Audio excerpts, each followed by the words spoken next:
Hi, my name is Patrick Howe, and I'm the production designer of seasons 2 and 3 of Only Murders in the Building. I'm going to show you around. Let's get to it.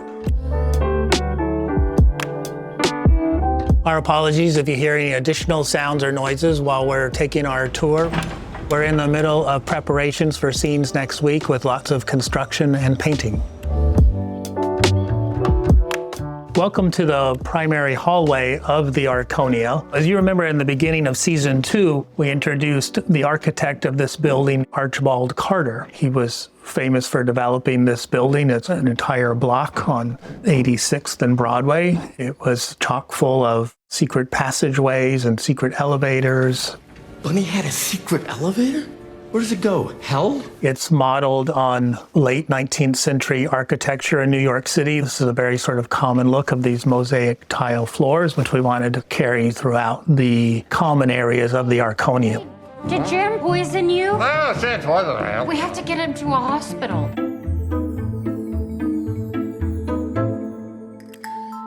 You've seen this before from season 1 and 2. You'll see it a lot in season 3. You can't sell this. Wasn't this your biggest show? No. This is my biggest flop. Oh, there were bigger flops. Oh, no. He does have a closet dedicated, some accessories for Winnie and leashes, etc. If you look real closely at some of these accessories, you'll notice that they're all a nod to films that Martin Short and Steve Martin have been in. Oliver we know as a Broadway director. Not squirt, not tinkle, splash. And this is a different look for this season. About episode 3, we start moving furniture out of the living room and putting it everywhere else in the apartment in order to make room for Oliver to rehearse his show. Hence all of this furniture stacked up around the perimeter. And we are going to kick ass with this show. You hear me, Oliver? Oh my God. The Death Rattle musical takes place in Nova Scotia. Some of the characters are these triplets, and this is the bassinets of the era that the show takes place in.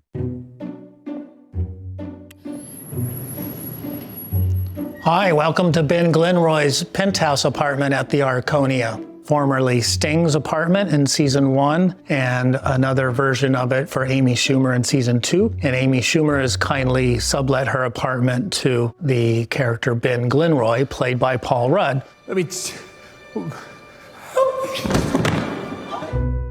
Ben is a famous Hollywood actor known for a lot of franchise movies. One of the many movie roles that he's famous for is playing the character Cobra. Cobra doesn't live in the gray. Is he a cobra? Yeah. Is he a bro? Yeah. By day, he's a zoologist, and by night, he converts to a snake where he can help police solve crime. Our wonderfully talented scenic artist department did the sculpting and painting of this from scratch, and there's snakes tucked away in this apartment represented in different artworks and sculptures. Initial directive from our showrunner and the first script about his apartment was that it had a lot of memorabilia, that it was the equivalent of a Hard Rock Hall of Fame volume. There's Kansas City Chief and Kansas City Royal jerseys that are framed, and that's really from Paul Rudd's hometown. So let's step further back into this next room that's got many more treats inside. Fictitious movie Chinook Rising, a positive spin on the Iraq War, and commissioned portrait from George Bush, who now paints. A portrait of Ben Glenroy done in Legos. It's no surprise that we need a lot of places to hide. In season 2, there was all of the story about the secret passageways in the Arconia. Of this season, Mabel and Taubert are investigating in here. Somebody else enters the room. They need somewhere to quick hide, so they hop in the armoire. There was initially a scene of opening the doors and them starting to step in, and you see the doors closing with them inside. Of course, the rest of the scene taking place inside an armoire, with the back removed, the wall behind this removed, the sides removed, so that you can get a multitude of shots of them from inside. They could part the curtains this way, and camera could get their point of view and shoot right through the curtains to see Dickie walking around in the other room.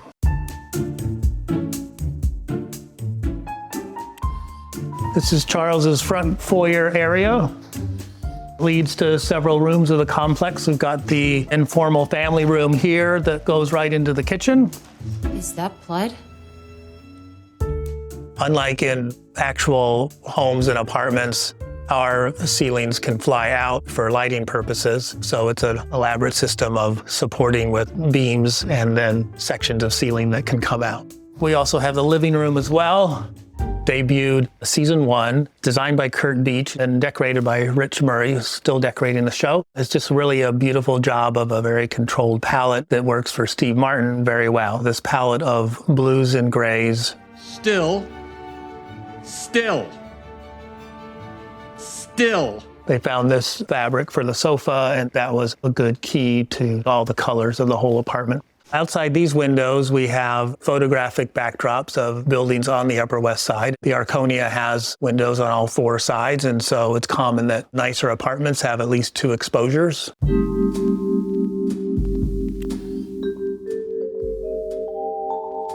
This is the front door of Mabel's we've all known for the last couple of seasons, and come on into this new foyer. In episode 10 of season 2, we saw her starting to paint over her mural, which was a big step about moving forward, and I'm gonna make some changes in my life that is gonna include renovating the apartment. So coming through here, this is the new dining room area. Leads us right into the living room. If you recall in seasons 1 and 2, this was a completely gutted apartment. You're living here in the middle of a renovation? Please focus. What we saw was a raw fireplace and raw stud walls and bare plaster.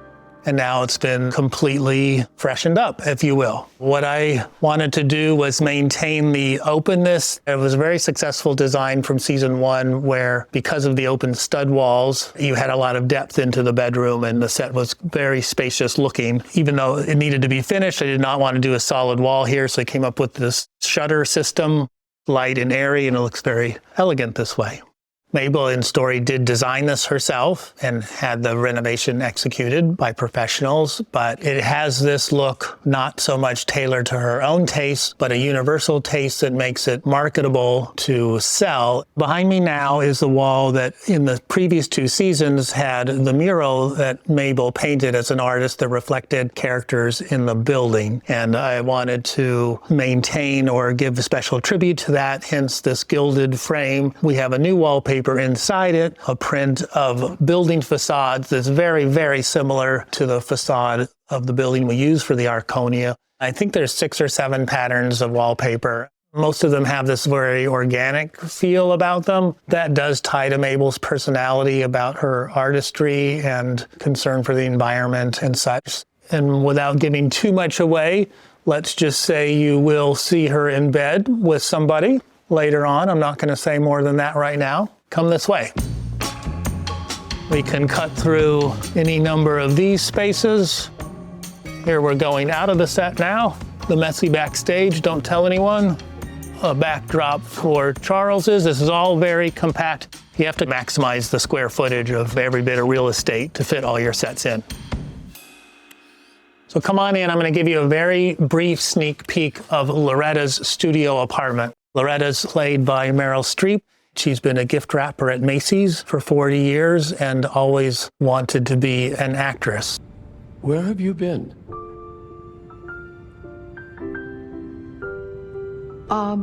Thanks to Oliver, she gets her big break finally. But she has a modest lifestyle, lives in this small studio apartment, definitely a rent-controlled apartment. In episode 5, she's invited Oliver over for dinner. She normally cooks her pork chops in the microwave, which has gone out, and so she's forced to cook it in the oven. This is kind of a lot of kitchen for a studio apartment, but I needed to create it open in this way so that we could actually film that cooking part. Loretta has been a gift wrapper at Macy's for most of her adult life, so we've just done some nods of some ribbon motifs of this copper bow here. There's a quilt holder on the wall there. There's some other nods to Meryl's career. She has a lot of books. She studies plays and theater history. When your whole life is here for 40 years, then you need to have as much storage as possible. This raised platform area, these are all ways to sort of maximize your space. When we're finished, this will strike a perfect balance of modest yet attractive and charming and tasteful space.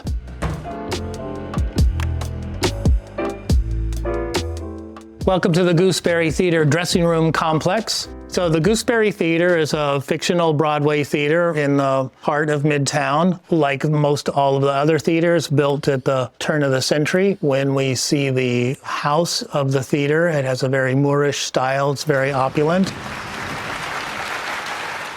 Above us, these vintage overhead fixtures have a theatrical quality themselves, as if possibly from a movie palace era. So the research of all these theaters really reflected just how old they are and how long they've been around, and that they have some original elements of hardware and plumbing from very far back. So let's have a peek at Kimber's dressing room. Kimber is an ingenue on the show, very excited for this Broadway part that she's gotten. She's youthful, energetic. I didn't realize we had any love scenes. What? We're in the middle of one right now. Oh. It was important to me to reflect the characters that we have in the show in their dressing rooms. The mirrors do what we call gimbaling, so they tilt a little bit and we can tilt them in both directions. That helps with camera reflections as we're filming in each of these rooms. And of course, this is a very small space, so each of these walls breaks away as well. The ceiling stays put, but we can pull the walls away. Kimber has a beauty product line. You'll learn in story, she's actually camped out here quite a bit with her side business. So let's have a peek into Charles's dressing room. It's right this way. When we were in Charles's apartment earlier, we saw all of the blue colorways of the living room. Steve Martin looks good in these colors, so I repeated those qualities here to tag the consistency to this character. And so we have these blue colorways of flooring and furniture for his dressing room. Here, what you see is the remnants of Ben Glenroy's dressing room from opening night. It's been preserved this way because we were already into story past opening night. These were all formerly fresh flowers, of course, from opening night, but some time has passed. So these are real arrangements. Easiest way to make them look dead is to have the filming time to let them die naturally. So this concludes our set tour of season 3 of Only Murders in the Building. Thanks for stopping by Architectural Digests.